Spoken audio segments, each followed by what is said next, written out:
Maayong adlaw Pilipinas, assalamualaikum sa ating mga kababayang Muslim. Welcome po sa programang Panayam sa Pangulo. Ako po si Ethel Cantor Constantino ng National Broadcasting Network Davao. Sa araw na ito, isa pong karangalan na makasama ang pinakamamahal na Pangulo ng bansa, walang iba kundi si Pangulong Gloria Macapagal Arroyo. Madam President, welcome sa Davao City. Kumusta po kayo? Salamat ug maayong buntag. Okay naman.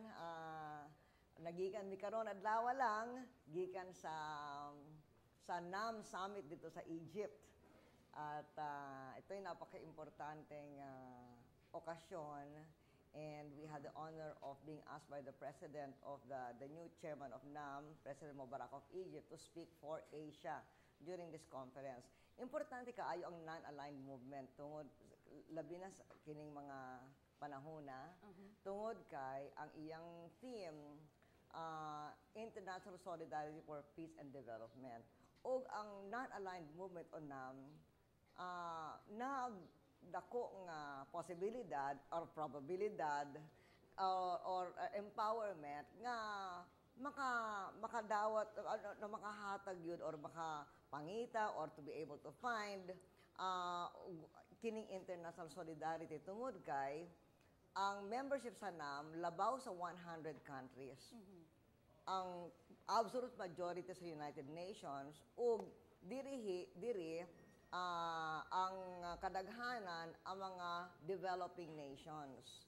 Busa makasulti ang non-aligned movement alang sa mga developing nations mahimog boses tingog sa developing nations labi na sa mga importanteng issues karon nga dili makatubag ang usa lang nga bansa. Kinahanglan makaubang kita, kinahanglan ang international solidarity sama sa faster and more equitable economic development, ang challenge sa climate change nga mao karon ang atong tuyo sa masunod nga okasyon, ang atong meeting sa mga mayors sa Region 11, 12 ug ARM, ug importante sab sa mga challenges sa atong mga developing nations, ang mga problema sa peace and security which Mindanao knows only too well, also interfaith dialogue, and also the challenge of international migration nga daghan kaayo ang atong mga katawhan nga tuwa sa gawas. Okay, sing-ana ka-fruitful mga higala ang naging pagbisita ni Pangulong Arroyo sa Egypt.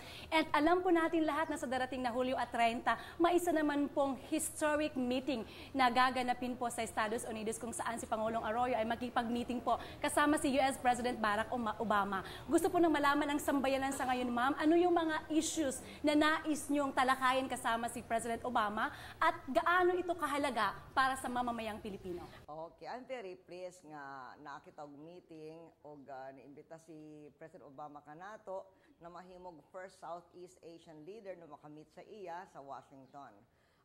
Kining okasyon usa ka testament sa dugay ug dako nga relasyon between the US and the Philippines ug sa atong relasyon sa atong duha ka administrasyon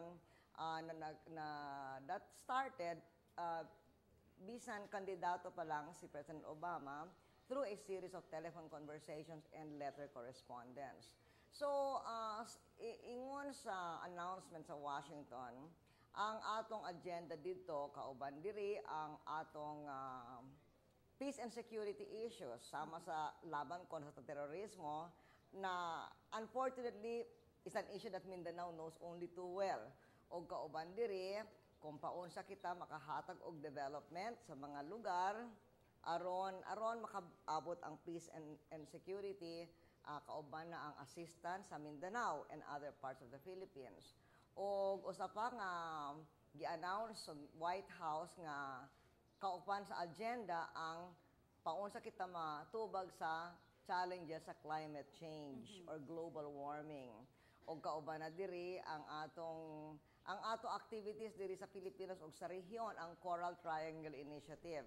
Kay ang Pilipinas, ang tibuok Pilipinas, kauban sa Coral Triangle, nga mao ang gitawag nila Amazon of the underwater, the richest coral reefs in the world and the home of the bulk of the tuna that the world eats, and so we have to conserve that. O gusto pa sab nato nga makastorya bahin sa laing-laing pang mga issues sama sa economic crisis at sa kalibutan subo karon, and also what we can do about this, and also things like how to address the impact on the poor of this global economic crisis. For instance, what we're doing through the National Youth Score, which is like the Peace Corps before, but now so it is something that allows the youth to begin to work and for their own life, but also at the same time to contribute to economic development.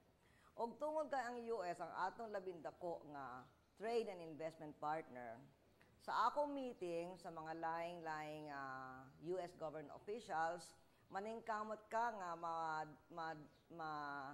mapunan pa ang atong market access sa mga produkto ug serbisyo. Ang daghan naman ang nagikan sa Mindanao.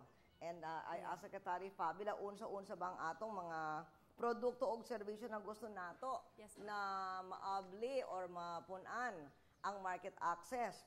O kauban sa iyang lista, mangoes, smoked tuna, frozen milk fish, seaweeds and karijinan, kauban na diri ang technical assistance sa atong mga fish farmers sa Tawi-Tawi o sa Sulu. O bananas that are good as boiled and sweetened, o construction sa US military build-up dito sa Guam. Sa akong meeting naman sa US business community, ang atong storyahon sa ila na ang Pilipinas maayo nga lugar alang sa ilang mga expansion tungod kay resilient kita sa economic crisis, og hibaw naman nila og hibaw nato tanan paun sa nga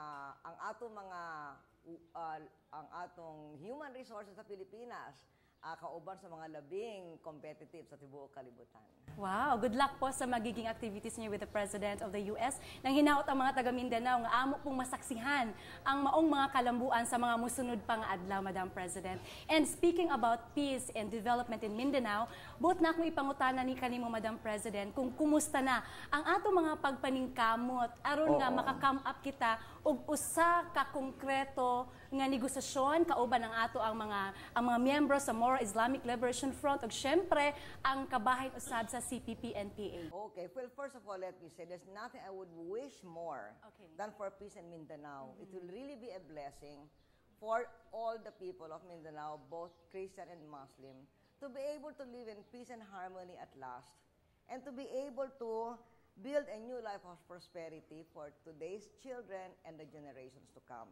So, nalipay ko nga nakadawak to report gikan kan Secretary Ambassador Segis, ang atong chairman sa peace panel sa MILF nga nabilin karon sa Middle East. He was with me in Egypt. And ingon niya nga through our facilitation of Malaysia, and I met also with Prime Minister Najib in Egypt of Malaysia, ang duha ka panig prepare na sa mga preliminary matters aron maka-resume na in a hopefully in a short period of time ang atong peace talks. Gatuo ko nga ang proseso ni mature na enough so that we can be able so that the end of hostilities on the ground is within reach. Og importante nga ang atong katawhan matanaw nila, mamati nila, they realize the value of the peace process to them, and we're working very hard to make that possible.